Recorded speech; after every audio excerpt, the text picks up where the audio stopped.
Hi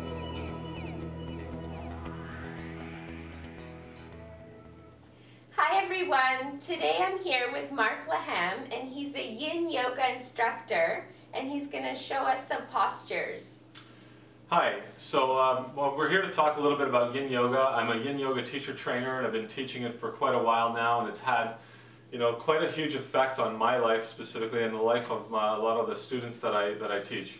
Yin Yoga is very different than a lot of the other styles of yoga in that it's a very passive style of yoga where you're doing mostly floor postures and very little warm-up if any, and you're relaxing and melting into the pose rather than trying to hold it up with push or pull or restriction or effort. So it's very much a practice of letting go, a surrender in words, where you learn how to just relax and accept the experience so that your body just does its thing. And it's great for opening up the connective tissue layer of your body, otherwise known as the fascia, great for decompressing the joints, because most active styles of stretching where you're actively pushing or pulling tend to compress the joints and keep them safe rather than allowing them to open up and decompress. So the main concept behind Yin is very relaxing, letting go, and surrendering to, and just basically allowing yourself to relax. And the poses are done anywhere from 3 to 5 minutes long. Because the connective tissue in your body does not respond quickly like the muscle does back and forth like an elastic, it's more of a plastic, so it takes a little bit longer to open up, but will hold that stretch a lot longer as well. And this fascia, this connective tissue, is everywhere in your body. It's wrapping around and connecting everything together. It's a vital role, it plays a vital role in your body, and to give it what it needs, it will give you back that much more. So we're going to go through a couple of basic poses, just some basic, forward folding and back bending motions where that you can do at home anytime to unwind, to relax, and to decompress a little bit. Okay. We're going to start off with our diamond pose, which is an underestimated pose because it's not as challenging as some of the other ones. So you sit in a seated position with a diamond shape with your legs. And so there's butterfly, which has the heels come a lot closer in towards your body. Diamond pose, you leave it out a little bit further. Now, depending on what's going on in your knees, you can move the feet a little bit further up or a little closer in. You could also support the knees if needed with another prop like a block or a bolster or some kind of a cushion underneath. Depends on your level. Yeah. I'm a very big fan of supporting where needed because with these practices with Yin, it's not intensity that's going to make the difference, it's duration. So I'd rather you be able to stay in the pose for the longer period of time than it be too intense and you have to come out. So the supports can really be helpful in those positions. Now just the basic pose though, often enough people don't need very much prop in this one. You want to come into a seated forward fold with a flat back first, so full extension of the spine. So you inhale up and exhale, fold flat back as far as you can, and then once you can't go flat anymore, then you can just round forward, let the shoulders relax, let the head relax. So as you can see, she's fairly flexible here in her forward folds. She's going down fairly low. She could even put a block or something underneath her forehead to support if needed. Otherwise, she's just letting the pose hang.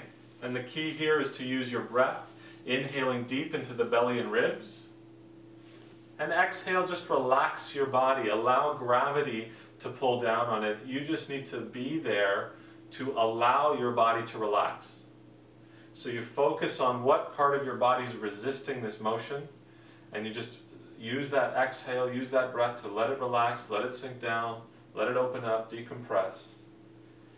And you'd stay in this pose anywhere from, let's say, 3 to 5 minutes long or more after you've been practicing for a little while. But you could also adjust it. So if you needed to, for instance, she's very flexible. If she wanted to make this a little more interesting for herself, and again, intensity is not always what we're going for, but in her case, she's a little more flexible.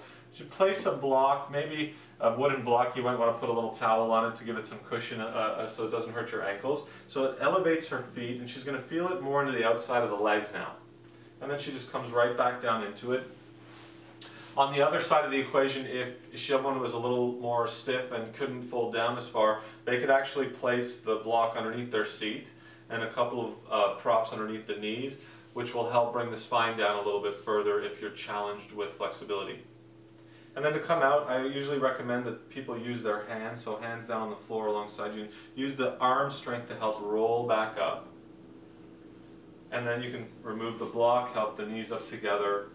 And after this, you can either go right into another pose or maybe in a nice neutral position on your back, laying up, like a final relaxation position. But we're going to go right into supported fish.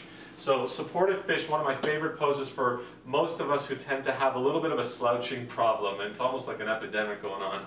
And the idea here with supported fish, which you'll see in a little bit, is we're trying to support thoracic spine. So mid to upper back is what we're trying to support with a prop, with a block or a rolled up yoga mat if even. And so just to help you kind of find that spot, it's just, again, mid back, not the lower back. You want your lower back free and shoulder blades free, so the block is going to go somewhere around here. So I'll have you maybe just turn forward and slide forward just a little bit. Now, depending on the length of your torso, you can use either the long end of the block or the shorter end of the block. We're going to play with the shorter end of the block today, so I'm positioning it right here. She's going to come down slowly. The block is supporting her mid-back, and then she's going to gently relax down. Now, if you have cervical spine issues or neck problems, you can actually place another block underneath the head to keep the head from dropping back so much, so it's more supported. Also, sometimes people with low blood pressure find it a little challenging to drop the head back as well, so keep the head and the heart same level. But to really release a lot of the tension in the shoulders and neck and traps, to counter all of that slouching that we do, to be able to drop the head back, drop the shoulders back, open up the heart, open up the chest, it's something that we don't get a lot of. So if you did, let's say, 18 hours a day of slouching forward, if you wanted to balance that out a little bit, even 5 minutes, 3 to 5 minutes of this passive back bend could bring a lot of relief to the shoulders, the neck, and at the end of the day, just open up the tissues in front here so that your shoulders naturally hang back instead of slouch forward all the time. Now the key here to come out of this is a little tricky. That's not people's favorite part, but you can either prop up your elbows from this position like a fish pose, or my preference is interlacing the fingers behind the head, using the arm strength and core to lift chin into chest, head up, and then you can either come up the rest of the way with our core, or you can roll off to the side if that makes it easier. So it's a very simple pose, very effective at releasing stress and tension in the body, and it really just... it really opens you up. So that's a testimonial right there, supported fish, I'm telling you now. It just really, to be able to stand up straight and in a relaxed way. Great for your posture. The one thing I also like about the passive form of back bending like this is that it teaches you, if you're doing a lot of the active styles like wheel and bridge and all those poses, it teaches you how to stay a little more relaxed with your breath rather than being all tensed up like most people usually get into with back bending, because we're supposed to stay soft here, right? Okay, well, thank you very much. Thanks for showing us some Yin Yoga postures. My pleasure. Yes. And if you want to get some more free videos and all sorts of other resources, my website is full of some of that stuff, so you can go to marklaham.com. And if you have any questions, please feel free to drop me a line, and I'd be more than happy to help you out. Thanks for watching my video. Please subscribe on YouTube and follow me on Facebook and Twitter. You can also visit my website, LexiYoga.com, for more information on the healing powers of yoga and much more.